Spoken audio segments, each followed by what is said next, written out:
Breaking news. Please stand by for another C2C World News Now current event. Hello, today is Monday, and this is the 26th day of September 2016. According to recent reports by the FBI Crime Division, U.S. murders are up 11% in what is now the biggest spike in national crime since 1971. Violent crime is up by nearly 4% overall, across the United States. 7 cities drove the biggest single-year increase in homicide rates since 1971, says a newly released annual crime report that is causing ripples ahead of the first presidential debate. Mass shootings, America's plague, Sandy Hook, Umpqua, San Bernardino, and now Orlando. Those are just the ones which make the nationwide evening news. Can the epidemic of mass murder become serious enough to push gun control through? Can the ancient liberty of gun ownership be limited without threatening traditional freedom? And does the right to feel protected owning a weapon trump the right to feel safe without guns? 300 million guns in the United States, one for every man, woman, child in the country. Now, most Americans cite protection as the main reason for owning a gun. Almost 80% can't say they feel safer with a gun, according to a Pew Research survey. So what are Americans so afraid of that they need guns? Yeah, I think primarily it's 2 things. One, we see mass shootings in the United States, and we hear about tragedies and murders and on a daily basis here. And although mass shootings and the terrible tragedies that happen in Oregon and Virginia Tech and Newtown aren't what takes most people's lives, that's what people see and that's what they get scared about. So that is why they purchase firearms. The statistics show that there's a big jump in gun purchases after tragedies like this, so that they think that they're safer with the gun, although a lot with a firearm, because they're at higher risk of suicide, accidents, homicides, domestic violence, and, you know, for a family member accessing a gun that perhaps as you said, came out recently in Newsweek, tried to make the point that while a lot of media attention was focused on Baltimore for the officer-involved death of Freddie Gray, shooting deaths and homicide in general in the city are up rapidly in comparison to last year. The article points out that at the time it was published on May 18th, the number of homicides in the city was at 96 compared to the 69 which had taken place in that same period of time last year. Now, beyond those numbers, however, the report provides little context. An important point to make here is that despite the hype made about these numbers, Baltimore's homicide rate is actually low compared to its history.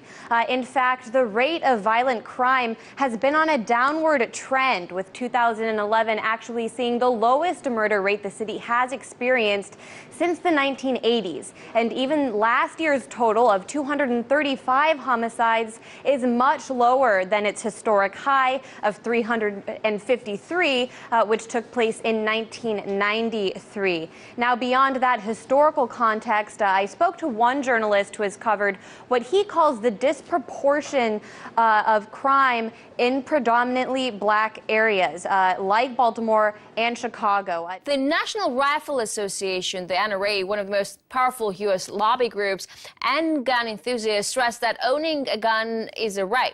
But 55% of Americans, according to Gallup, are in favor of stricter gun sale laws. Shouldn't this majority also have a right to safety?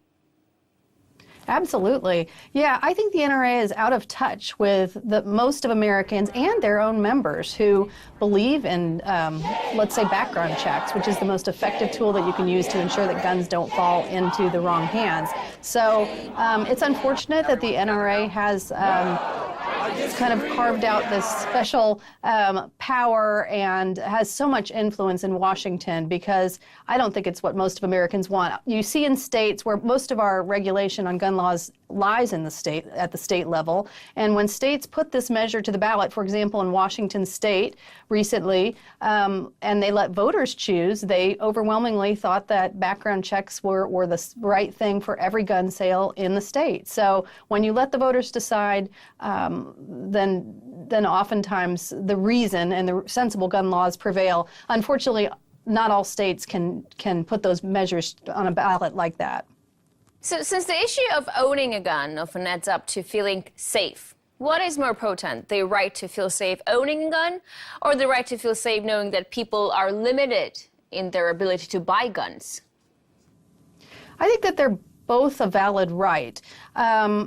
We have the Second Amendment in place, and the Heller case in the decision in 2008 said that individuals do have the right to bear arms, and it's not just the militia. So that right will continue on in the United States. The only thing that gun violence prevention groups like us want is more sort of oversight and security to ensure that people that should not have a gun, people that are on the prohibited list, don't have guns. But that does not infringe on a person's right to bear arms. If you're a law-abiding citizen, even with any proposal that gun violence prevention advocates bring forward, those people will still have the right to bear arms, to have their personal protection as they see fit. So I don't see them as incompatible issues, but unfortunately the public and the NRA has made this issue so polarizing that that's the way it's become in our country. Some local and federal officials have blamed the increase in homicides and other violent crimes on what is St. Louis, Missouri area police chief Sam Dotson dubbed the Ferguson effect in 2014. While President Barack Obama and the Department of Justice have rejected the notion, it has been invoked on multiple occasions by none other than FBI Director James Comey. Something deeply disturbing is happening in places across America. Far more people are being killed in many American cities, many of them people of color, and it's not the cops doing the killing, Comey said during a speech at the University of Chicago Law School in October 2015. While most U.S. citizens are in favor of stricter background checks, 85% in practice, many voice fears over stricter gun control, saying they don't want to give up their weapons. How do you get the public to trust you? I mean, convince them you won't take away their guns. I don't know how to do that. I mean, the greatest way we could do that is if we could partner with the gun rights groups and with the NRA and try to move forward and try to have concern and compassion for the gun violence issue that's happening in the country, and knowing that it's in the best interest of gun owners to keep guns out of the hands of felons and people convicted of domestic violence and abuse. So I'm not sure. I mean, we had President Obama try to make some executive actions, and of course the NRA responds by saying that he's trying to take everyone's guns away. Well, if you really think about it, it's illogical, and it is, it's not going to happen. We can't go door to door taking guns away, and the Constitution allows people to keep their guns. So that's not going to happen anytime soon. Now, we've heard it a million times from NRA CEO Wayne LaPierre. The only thing that stops a bad guy with a gun is a good guy with a gun. This has been a C2C World News Now current event. Stay safe, everyone.